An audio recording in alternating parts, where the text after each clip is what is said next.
Alhamdulillah Rabbil alamin. Ораза ұстап инсулин салуға бола ма? Тамырға емес, иыққа, санға салынады дейді.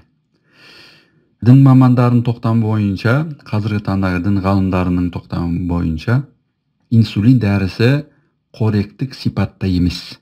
Сол себептен, яғни қоректік сипатта болмағандықтан, аузы берік кезде инсулинді салудың оразаға зияны жоқ. Осындай тоқтамға келіп отыр қазіргі дін ғалымдары. Мейлі тамырға салынса да, немесе иыққа, санға, және де жан басқа салынса да, оразаны бұзбайды. Енді осы орайда инсулин кейде қарынның аумағына салынып жатады. Бұл да оразаны бұзбайды деуге негіз бар, себебі инсулин дәрісі терінің астына салынады. Бұлшық етке өтіп кетпеу үшін терінің қалыңдығына сәйкес ұзындықта инелер қолданылады. Ал терінің астына салғаннан кейін салынған зат ішке немесе асқазанға өтпейтіні мәлім.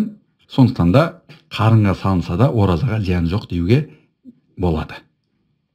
Ендігі жерде қарынға салынған жағдайда ішке өту ықтимал деген күннің өзінде Ханафи мазхабының ғұламалары имам Абу Юсуф пен имам Мұхаммедтің рахимахумуллаху таала қағидасы негізінде ішке табиғи жолдар арқылы енбегендіктен ол жағдайда да ораза бұзбайды деуге негіз бар.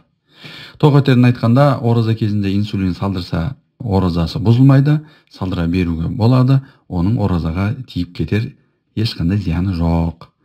Аллаху алам, ең дұрыс Аллаға мәлім. Алхамдулиллахи Rabbil alamin.